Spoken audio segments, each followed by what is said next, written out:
사무엘상 이제 통독을 시작을 하는데 제가 사무엘상을 또 이렇게 시작을 하겠습니다. 사무엘상 2장 7절 8절 우리가 읽었던 말씀이 사무엘상 전체를 그리고 사무엘 하서까지 전체를 관통하는 말씀입니다. 원래 구약 성경에서는 사무엘상과 하가 한 권입니다. 그래서 우리는 편의상 따로 구분을 했지만 한 권을 관통해서 읽으시면 좋겠고요. 전체적인 내용이 뭐냐 하면 하나님께서 주권자시다. 하나님께서 가난하게도 하시고 부하게도 하신다. 낮추기도 하시고 높이신다. 그리고 2장 8절에 보시면 가난한 자를 진토에서 일으키시고 빈궁한 자를 거름더미에서 올리사. 이게 이제 사무엘이 그랬고 또 다윗이 그랬습니다. 특별히 다윗 같은 경우에는 목동에 불과했는데 한 나라의 가장 위대한 왕이 되죠. 특별히 8절 후반부를 보시면 귀족들과 함께 앉게 하시고 영광의 자리를 차지하게 하시는도다. 고대 시대에는 계층을 뛰어넘는 이런 가난한 자, 빈궁한 자가 귀족들과 함께 앉는 그런 기회가 없습니다. 그런 기회 자체가 없었던 시대였는데 바로 불임의 여성 한나를 통해서 하나님께서 주신 사무엘이 그랬고, 그리고 목동이었던 다윗이 그러했습니다. 그러니까 하나님을 잘 섬기고 하나님을 경외하는 자는 하나님이 반드시 높이신다. 반대로 엘리 제사장의 두 아들 그리고 초대왕 사울은 완전히 반대 길을 걸었죠. 높은 지위에 있었던 사람이었고 가능성이 많았던 사람이었지만 하나님을 따르지 않고 하나님 경외하지 않고 자기 자신을 신뢰하고 나아갔을 때는 완전히 바닥으로 급락하는 그런 모습을 보입니다. 그래서 한 나라 그리고 한 개인 한 공동체 모두가 하나님을 바라보고 하나님을 의지할 때 하나님이 반드시 세우신다. 반대로 자기 자신을 의지하고 교만하면 결국 아무리 높은 자리에 있다 할지라도 순식간에 땅으로 떨어질 수밖에 없다라는 사실을 사무엘 상하를 통해서 전체를 통해서 알 수 있습니다. 자, 여러분 받으신 교환 가운데 사무엘상 구성을 보시면 사사기 말부터 이제 어떻게 왕정으로 전환되는지를 보여주고 있죠. 1장에서 7장까지의 주인공은 사무엘입니다. 사무엘은 그냥 보통의 선지자가 아니라 사사이기도 하고 마지막 사사이기도 하고 제사장이기도 하고 선지자이기도 한 아주 독특한 그리고 왕권의 기틀을 놓았던 1대 왕 사울에게 기름 붓고 두 번째 왕 다윗에게도 기름 부었던, 그래서 사사시대와 왕정을 잇는 가교 역할을 했던 사람이죠. 그래서 이 어두운 시대 가운데 하나님께서 사무엘이라는 아주 특별한 선지자를 사용을 하셨고, 그 다음에 이제 첫 번째 왕 사울이 등장합니다. 아주 좋은 조건에 인격뿐만 아니라 여러 가지 스펙이라든지 집안이라든지 아주 탁월한 사람, 모든 사람들이 사울이 왕이 됐을 때 고개를 끄덕끄덕거렸어요. 야, 저 정도면 우리의 왕이 맞지라고 생각했던 그 사람이었는데 결국 몰락의 길을 걷게 됩니다.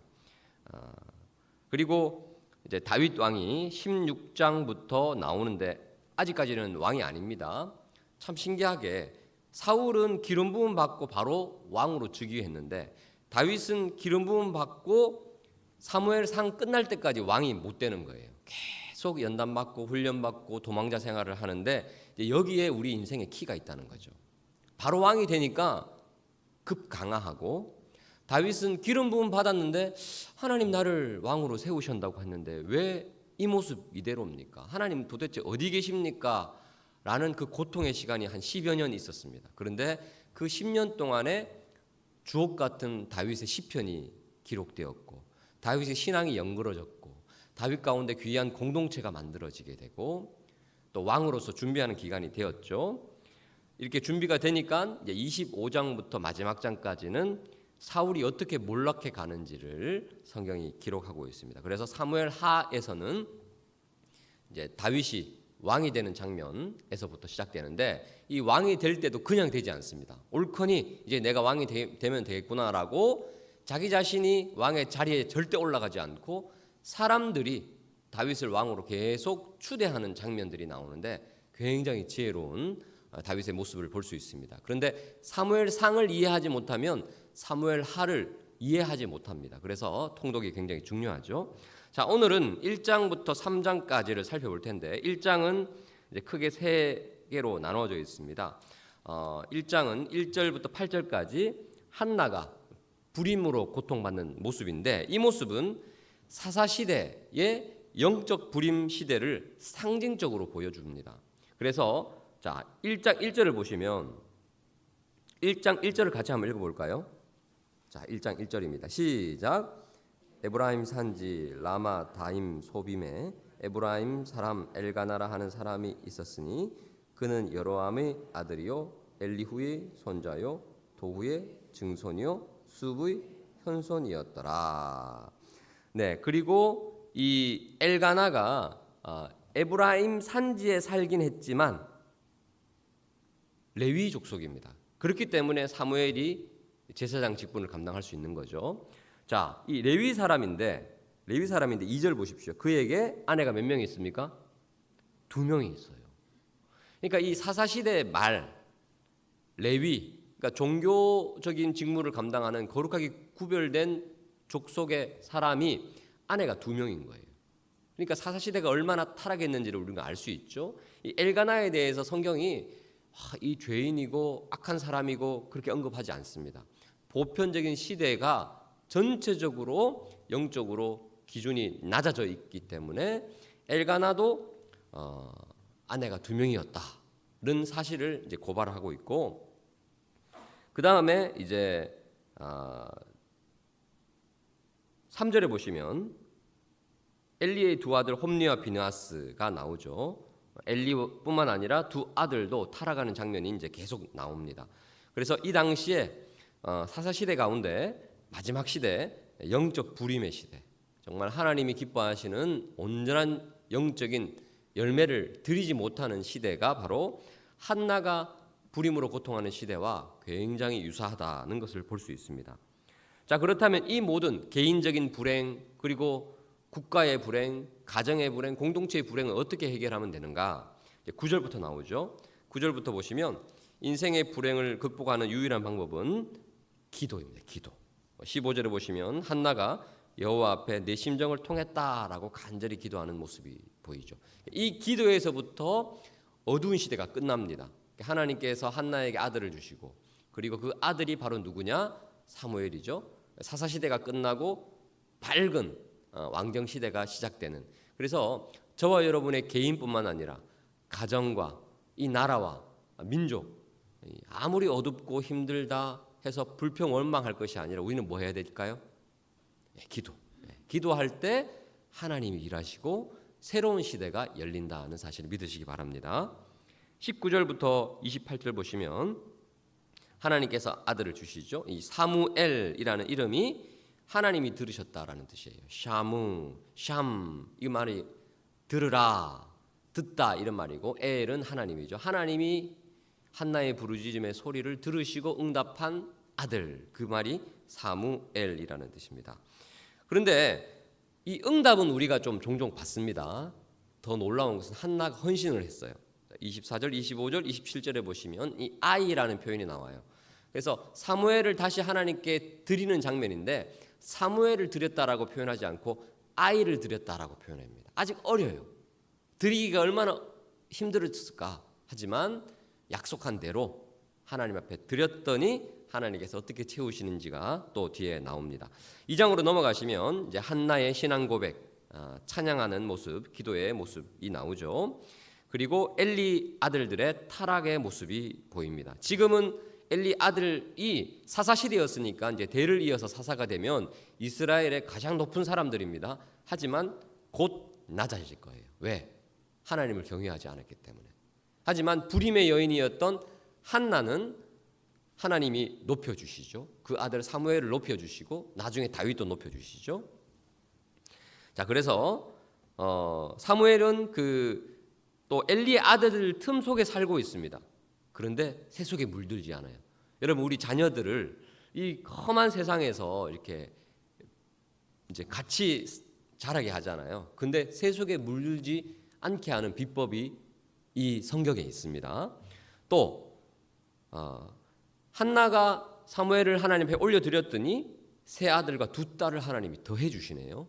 그리고 사무엘도 하나님 앞에서 잘 자라게 하시고, 그러니까 우리의 어떤 자녀라든지 우리의 꿈이라든지 내가 가장 소중하게 여기는 그것을 내가 잡으면 이건 망하는 거예요. 엘리가 그랬거든요. 엘리가 하나님보다 아들을 더 사랑하니까 결국 자기도 망하고 그 가정도 무너져요. 그런데 한나는 자신의 가장 소중한 기도에서 얻은 그 아들을 하나님에 드렸더니 그 아들도 잘 되고 하나님이 세 아들과 두 딸도 주시고, 이게 영적인 원리라는 것이죠. 자, 22절부터 26절까지는 엘리가 참 무능력한 모습을 보입니다. 처음에는 안 그렇겠죠. 기력과 영적 민감성이 점점 떨어지고, 또 27절부터 36절에 보시면 하나님이 선지자를 보내셔서 엘리 제사장을 야단치시는 장면입니다. 근데 아주 참 우리의 가슴을 내리치는 말씀이 있죠. 29절에 보시면 내 아들들을 나보다 더 중히 여겼다. 너의 아들들을, 내가 너에게 선물로 준 그 아들들을 선물을 준 나보다 더 중히 여겼다. 그래서 네 가정이 무너지는 거다라고 경고하고 있습니다. 그래서 충실한 제사장을 내가 세우겠다. 그게 바로 사무엘이고, 나중에 이것은 메시아 예수 그리스도를 상징하는 장면입니다. 3장으로 넘어가시면 이제 사무엘을 하나님께서 드디어 부르셔요. 근데 아직 어립니다. 어려요. 근데 어리다는 것이 악하다는 건 아니거든요. 순수하지만 아직 배움이 필요한 모습을 볼 수 있습니다. 아직 미숙해요. 우리 자녀들, 우리 다음 세대들, 우리 예수님 믿고 얼마 되지 않은 우리 성도들 미숙할 수 있습니다. 하지만 순수한 마음만 변질되지 않으면, 그것만 잘 지키면 얼마든지 자라날 수 있다는 거죠. 그래서 영적으로 점점 성장하는 모습이 19절부터 21절까지. 그래서 결국에는 하나님이 준비하신 인재로 정말 이 어두운 시대 가운데 등장하는 그런 멋진 모습을 볼 수 있습니다. 자, 성경 통독하도록 하겠습니다. 1장부터 3장 말씀입니다.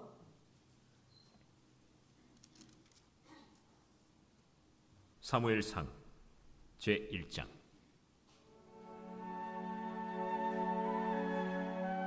에브라임 산지 라마다임 소빔에 에브라임 사람 엘가나라 하는 사람이 있었으니 그는 여로함의 아들이요 엘리후의 손자요 도후의 증손이요 숲의 현손이더라. 그에게 두 아내가 있었으니 한 사람의 이름은 한나요 한 사람의 이름은 브닌나라. 브닌나에게는 자식이 있고 한나에게는 자식이 없었더라. 이 사람이 매년 자기 성읍에서 나와서 실로에 올라가서 만군의 여호와께 예배하며 제사를 드렸는데 엘리의 두 아들 홈니와 비느하스가 여호와의 제사장으로 거기에 있었더라. 엘가나가 제사를 드리는 날에는 제물의 분깃을 그의 아내 브닌나와 그의 모든 자녀에게 주고 한나에게는 갑절을 주니 이는 그를 사랑함이라. 그러나 여호와께서 그에게 임신하지 못하게 하시니 여호와께서 그에게 임신하지 못하게 하심으로 그의 적수인 브닌나가 그를 심히 격분하게 하여 괴롭게 하더라. 매년 한나가 여호와의 집에 올라갈 때마다 남편이 그같이 하매 브닌나가 그를 격분시키므로 그가 울고 먹지 아니하니 그의 남편 엘가나가 그에게 이르되 한나여, 어찌하여 울며 어찌하여 먹지 아니하며 어찌하여 그대의 마음이 슬프냐? 내가 그대에게 10 아들보다 낫지 아니하냐? 그들이 실로에서 먹고 마신 후에 한나가 일어나니 그때 제사장 엘리는 여호와의 전 문설주 곁 의자에 앉아 있었더라. 한나가 마음이 괴로워서 여호와께 기도하고 통곡하며 서원하여 이르되 만군의 여호와여, 만일 주의 여종의 고통을 돌보시고 나를 기억하사 주의 여종을 잊지 아니하시고 주의 여종에게 아들을 주시면 내가 그의 평생에 그를 여호와께 들고 삭도를 그의 머리에 대지 아니하겠나이다. 그가 여호와 앞에 오래 기도하는 동안에 엘리가 그의 입을 주목한즉 한나가 속으로 말하며 입술만 움직이고 음성은 들리지 아니하므로 엘리는 그가 취한 줄로 생각한지라. 엘리가 그에게 이르되 네가 언제까지 취하여 있겠느냐? 포도주를 끊으라. 내 주여, 그렇지 아니하니이다. 나는 마음이 슬픈 여자라. 포도주나 독주를 마신 것이 아니요 여호와 앞에 내 심정을 통한 것뿐이오니 당신의 여정을 악한 여자로 여기지 마옵소서. 내가 지금까지 말한 것은 나의 원통함과 격분됨이 많기 때문이니이다. 평안히 가라. 이스라엘의 하나님이 네가 기도하여 구한 것을 허락하시기를 원하노라. 당신의 여정이 당신께 은혜 입기를 원하나이다. 하고 가서 먹고 얼굴에 다시는 근심빛이 없더라. 그들이 아침에 일찍이 일어나 여호와 앞에 경배하고 돌아가 라마의 자기 집에 이르니라. 엘가나가 그의 아내 한나와 동침함에 여호와께서 그를 생각하신지라. 한나가 임신하고 때가 이름에 아들을 낳아 사무엘이라 이름하였으니 이는 내가 여호와께 그를 구하였다. 그 사람 엘가나와 그의 온 집이 여호와께 매년제와 서원제를 드리러 올라갈 때 오직 한나는 올라가지 아니하고 그의 남편에게 이르되 아이를 젖대거든 내가 그를 데리고 가서 여호와 앞에 뵙게 하고 거기에 영원히 있게 하리이다. 그의 남편 엘가나가 그에게 이르되 그대의 소견에 좋은 대로 하여 그를 젖대기까지 기다리라. 오직 여호와께서 그의 말씀대로 이루시기를 원하노라. 이에 그 여자가 그의 아들을 양육하며 그가 젖대기까지 기다리다가 젖을 뗀 후에 그를 데리고 올라갈새 숫소 3마리와 밀가루 1에바와 포도주 1가죽 부대를 가지고 실로 여호와의 집에 나아갔는데 아이가 어리더라. 그들이 숫소를 잡고 아이를 데리고 엘리에게 가서 한나가 이르되 내 주여 당신의 사심으로 맹세하나이다. 나는 여기서 내 주 당신 곁에 서서 여호와께 기도하던 여자라. 이 아이를 위하여 내가 기도하였더니 내가 구하여 기도한 바를 여호와께서 내게 허락하신지라. 그러므로 나도 그를 여호와께 드리되 그의 평생을 여호와께 드리나이다. 하고 그가 거기서 여호와께 경배하니라.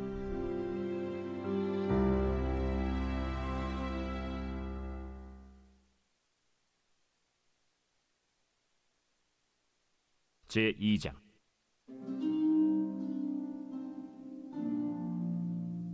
한나가 기도하여 이르되 내 마음이 여호와로 말미암아 즐거워하며 내 뿔이 여호와로 말미암아 높아졌으며 내 입이 내 원수들을 향하여 크게 열렸으니 이는 내가 주의 구원으로 말미암아 기뻐함이니이다.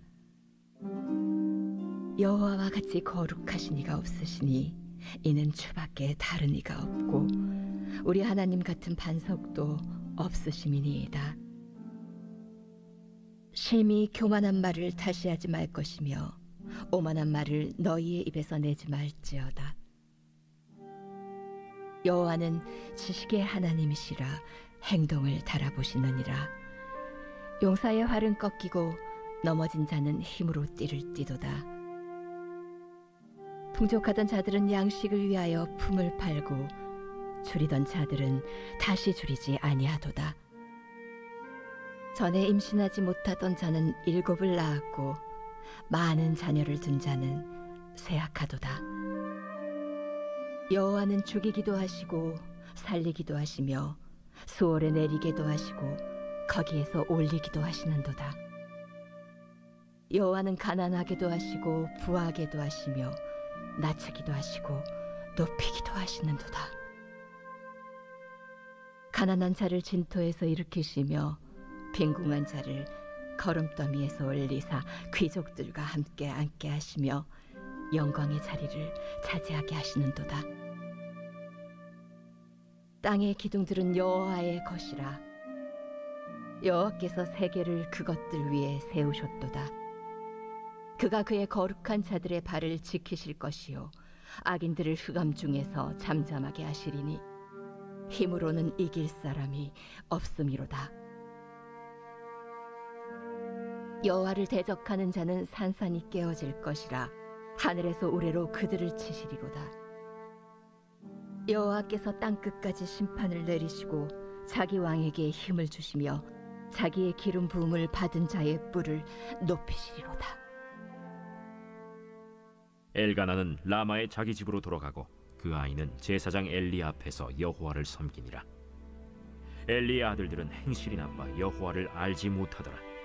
그 제사장들이 백성에게 행하는 관습은 이러하니 곧 어떤 사람이 제사를 드리고 그 고기를 삶을 때 제사장의 사환이 손에 3살 갈고리를 가지고 와서 그것으로 냄비에나 솥에나 큰 솥에나 가마에 찔러 넣어 갈고리에 걸려 나오는 것은 제사장이 자기 것으로 가지되 실로에서 그곳에 온 모든 이스라엘 사람에게 이같이 할 뿐 아니라 기름을 태우기 전에도 제사장의 사환이 와서 제사 드리는 사람에게 이르기를 제사장에게 구워드릴 고기를 내라. 그가 내게 삶은 고기를 원하지 아니하고 날 것을 원하신다. 그 사람이 이르기를 반드시 먼저 기름을 태운 후에 내 마음에 원하는 대로 가지라. 아니라 지금 내게 내라. 그렇지 아니하면 내가 억지로 빼앗으리라. 하였으니 이 소년들의 죄가 여호와 앞에 심히 크면 그들이 여호와의 제사를 멸시함이었더라. 사무엘은 어렸을 때 세마포 에봇을 입고 여호와 앞에서 섬겼더라. 그의 어머니가 매년 드리는 제사를 드리러 그의 남편과 함께 올라갈 때마다 작은 겉옷을 지어다가 그에게 주었더니 엘리가 엘가나와 그의 아내에게 축복하여 이르되 여호와께서 이 여인으로 말미암아 내게 다른 후사를 주사 네가 여호와께 간구하여 얻어바친 아들을 대신하게 하시기를 원하노라.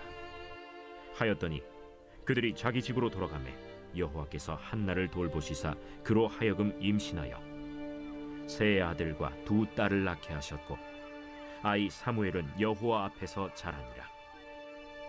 엘리가 매우 늙었더니 그의 아들들이 온 이스라엘에게 행한 모든 일과 회막문에서 수종드는 여인들과 동침하였음을 듣고 그들에게 이르되 너희가 어찌하여 이런 일을 하느냐?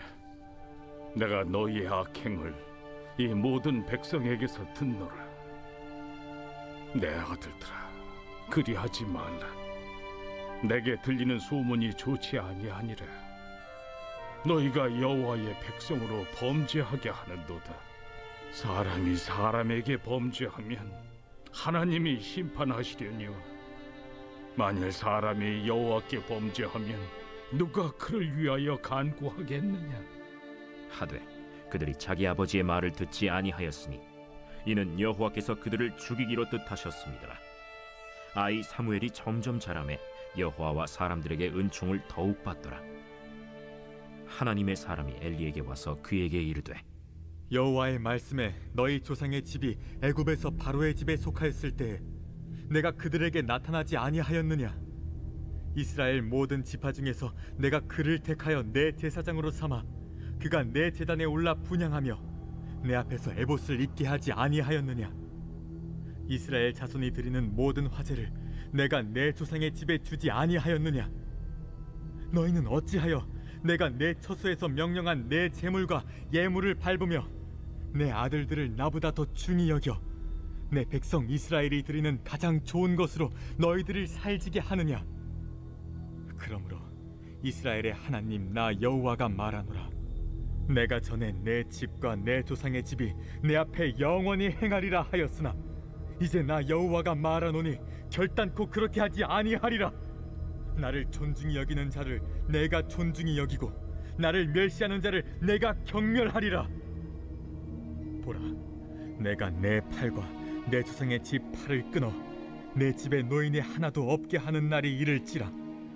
이스라엘에게 모든 복을 내리는 중에 너는 내 처소의 환난을 볼 것이요 내 집에 영원토록 노인이 없을 것이며 내 제단에서 내가 끊어버리지 아니할 내 사람이 내 눈을 쇠잔하게 하고 내 마음을 슬프게 할 것이요 내 집에서 출산되는 모든 자가 젊어서 죽으리라. 내 2 아들 홈니와 비느하스가 한날에 죽으리니 그 둘이 당할 그 일이 내게 표징이 되리라. 내가 나를 위하여 충실한 제사장을 일으키리니 그 사람은 내 마음 내 뜻대로 행할 것이라. 내가 그를 위하여 견고한 집을 세우리니 그가 나의 기름 부음을 받은 자 앞에서 영구히 행하리라. 그리고 내 집에 남은 사람이 각기 와서 은 1 조각과 떡 1 덩이를 위하여 그에게 엎드려 이르되 청하노니 내게 제사장의 직분 하나를 맡겨 내게 떡 조각을 먹게 하소서 하리라 하셨다. 하니라.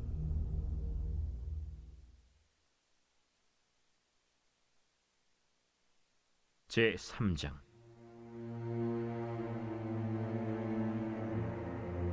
아이 사무엘이 엘리 앞에서 여호와를 섬길 때에는 여호와의 말씀이 희귀하여 이상이 흔히 보이지 않았더라.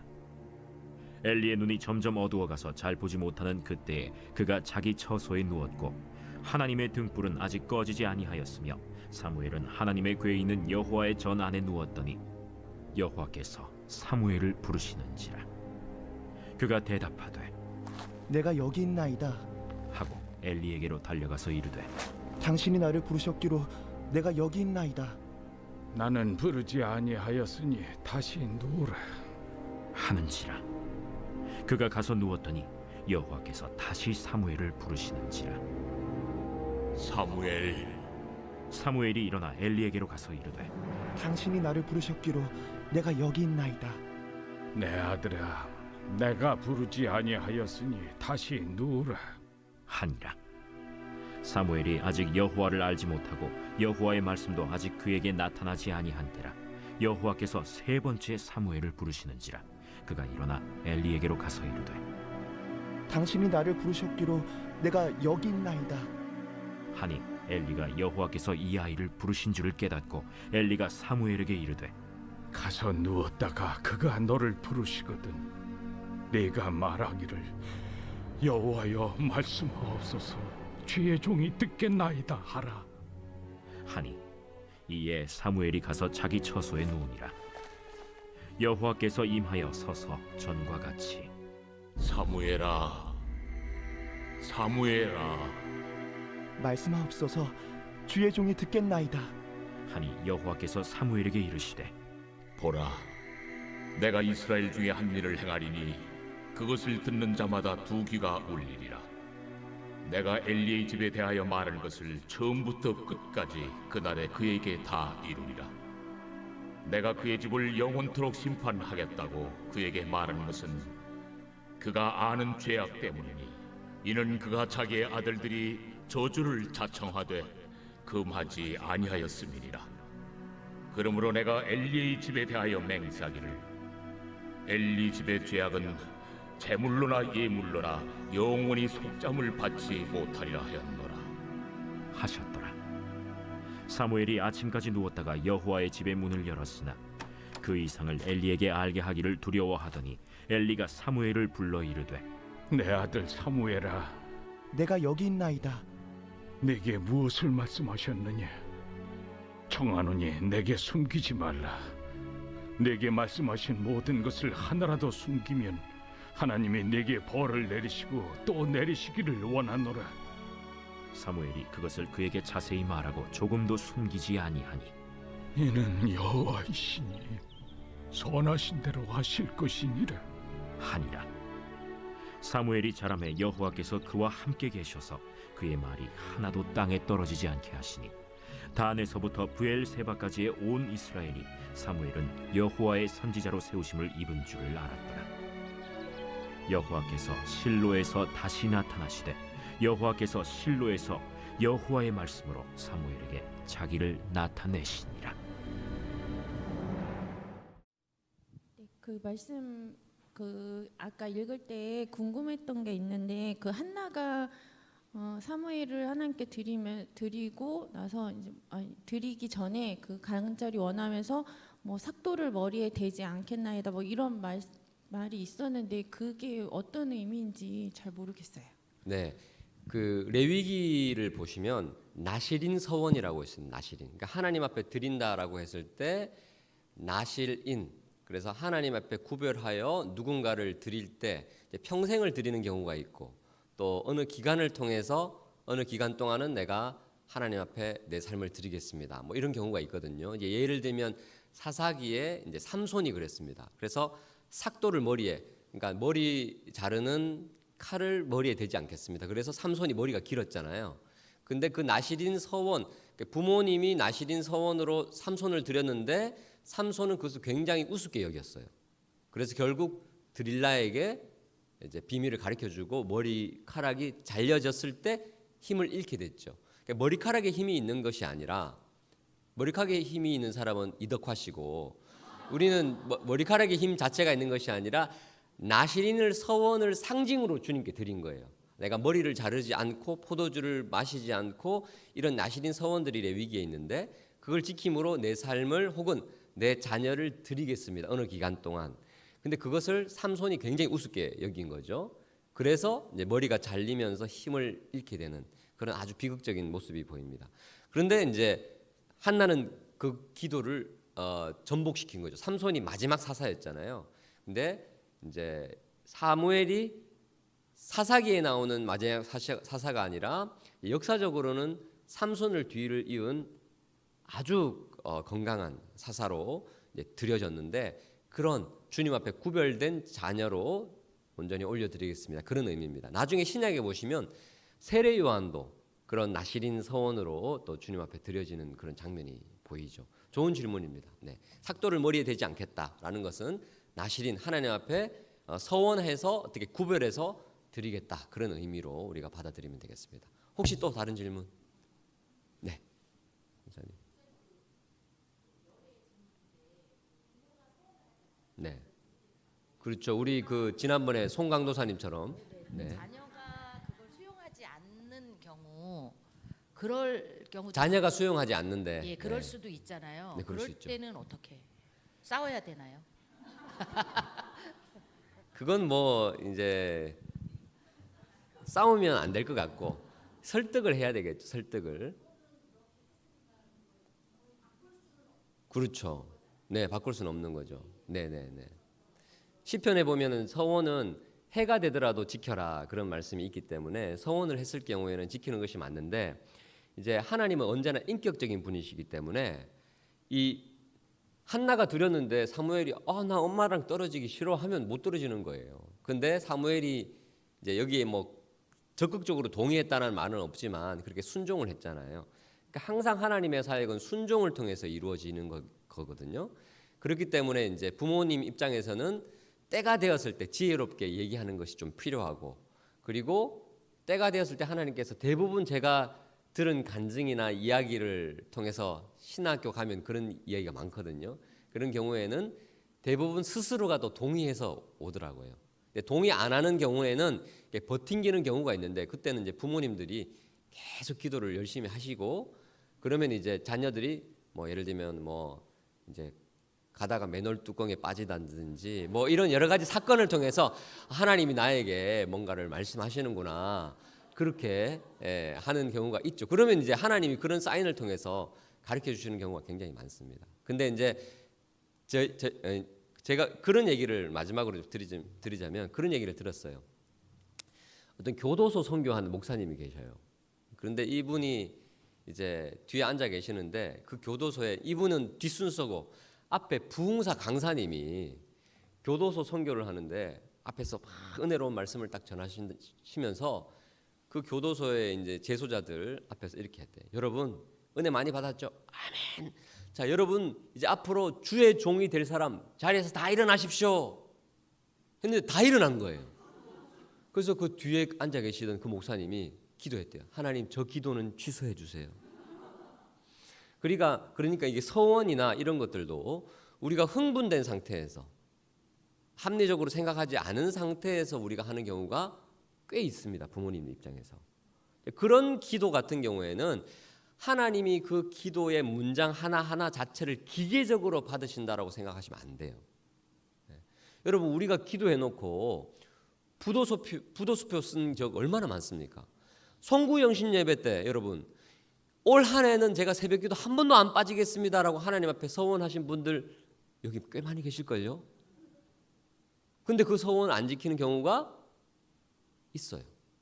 그러니까 우리가 자녀를 위한 서원 기도도 굉장히 조심스럽게 다가갈 필요가 있습니다. 우리 그런 은혜로운 간증들이 많이 있지만 그것을 너무 기계적으로 받아들이시면 안 될 것 같아요. 하나님은 언제나 인격적인 분이시기 때문에 나의 기도를 통해서도 역사하시지만 자녀의 동의를 통해서도 충분히 하나님께서 받으신다. 하나님은 억지로 우리의 삶을 안 받으시거든요. 그래서 우리가 자녀를 위해서 충분히 기도하는 것도 필요하고 내가 너를 위해 서원했다라는 그 말도 굉장히 지혜롭게 결정적인 순간에 필요할 때는 얘기를 하겠지만 어떤 거는 마음에 묻어두고 계속 좀 기도하는 게 필요하지 않을까.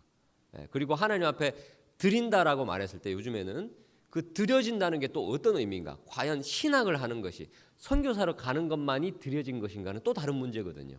예, 또 다른 측면에서 얼마든지 자신의 영역에서 드려진 걸 수도 있기 때문에 거기에 대해서 좀 또 매이는 경우가 있어요. 내가 그때 드렸는데 취소할 수도 없고 어떻게 할까라고 말하는 경우가 있어요. 근데 하나님 앞에 얼마든지 우리가 다른 루트를 통해서 드려지는 경우가 있기 때문에 거기에 대해서는 좀 자유하면 좀 좋을 것 같습니다. 네, 사무엘상 저자 직강은 여기서 마무리하고 우리 기도하도록 하겠습니다. 오늘 말씀을 통해서 네네 하나 더 네 좋습니다. 우리가 점심을 먹어야 되긴 하는데 그래도 네 마이크. 그 2장에서 새 아들과 두 딸 새 속에 물들지 않고 자랄 수 있게 하는 비법을 찾아보라고 하셨는데 네. 저희 조에서 아무도 못 찾았거든요. 어머니가 세마포 옷을 계속 정기적으로 가지고 오죠. 네. 그래서 이 새 속에 물들지 않는 것이 꼭 붙잡고 있는 게 아니에요.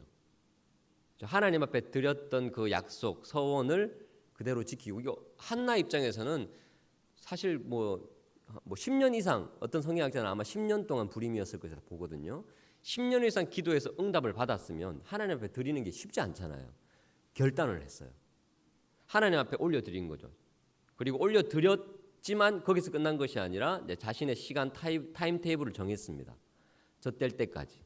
그때까지 기도로 엄청나게 그리고 태교부터 얼마나 열심히 했겠습니까? 말씀을 익히고 딱 보냈을 때는 딱 그 나이에 맞게 옷을 지어서 정기적으로 와서 그때 만나서 가정교육을 또 했겠죠. 그래서 부모로서 해야 할 영역이 있고 하나님 앞에 맡겨야 할 영역이 있다. 저는 이제 그렇게 봅니다. 이게 디테일한 부분은 아니지만 여기에 대해서 좀 묵상할 것들이 굉장히 많이 있어요. 그리고 안 볼 때 하나님 앞에 드려진 그 순간 얼마나 또 한나는 기도를 많이 했겠습니까? 기도의 여인이니까. 그래서 기도할 때 하나님께서 결국 자녀를 또 바른 길로 인도를 해주시고 또 정기적으로 절기니까 1년에 한 3번 혹은 4번 정도 만났을 겁니다. 이제 그때 옷을 갖다 주면서도 계속 자녀를 위해서 교육을 했을 거예요. 그러니까 자녀를 위한 교육이 어떤 양보다 질이다. 그리고 자녀를 위한 가장 최고의 교육은 바로 기도다라고 볼 수 있을 것입니다. 그때 이제 엘리 제사장의 2 아들과 같이 어울려 지냈으니까 쉽게 물들 수 있거든요. 새 속에 물들 수 있고 아니 형들이 다 저렇게 살아가는데 나도 당연히 그렇게 살아가야지 했는데 사무엘은 그러지 않았거든요. 아마 부모님이 어머니가 계속해서 그 교육을 시켰을 겁니다. 그런데 정작 엘리 제사장은 자녀에게 한 번 나와요. 너희가 그렇게 하면 안 된다. 그런데 뒤에 선지자의 말을 통해서 들었을 때는 그걸 강하게 끊지 못했던 거죠. 왜냐? 이유는 자녀를 하나님보다 더 중히 여긴 거예요. 그런 식으로 따지면 한나는 뭡니까? 자녀도 사랑하지만 뭐가 우선이었어요? 하나님이 우선이에요. 그러니까 우리의 마음의 중심에 자녀인가 하나님인가 어떤 선택을 할 때 내가 가장 소중히 여기는 무언가가 있어요. 근데 이것도 하나님이 주신 거잖아요. 하나님 이것을 주신 분이 먼저인가 아니면 이게 먼저인가 그 우선순위를 늘 생각하면 그냥 결정이 나는 거죠. 그 우선순위가 하나님에 바로 있으면 하나님이 끝까지 그걸 책임져 주신다. 왜냐? 하나님이 주신 선물이기 때문에. 그런 생각으로 하시면 좋겠습니다. 네, 기도하겠습니다. 우리 합심해서 기도할 때 하나님 오늘 말씀을 통해서 1장, 2장, 3장을 통해서 주신 귀한 은혜와 도전 또 나눔을 통해서 주신 깨달음이 있다면 하나님 내가 그렇게 살게 해주시고 저도 하나님 앞에 한나처럼 부르짖고 우리의 가장 소중한 것을 주님 앞에 올려드리는 인생 되게 해주시고 엘리처럼 너무 소중한 직분을 하나님이 주셨음에도 불구하고 하나님보다 더 높이는 하나님보다 더 소중히 여기는 거 있다면 이 시간 내려놓게 해 주십시오. 우리 깨달은 말씀들 기억하면서 합심해서 한번 기도하도록 하겠습니다. 주님의 이름을 부르고 기도합니다.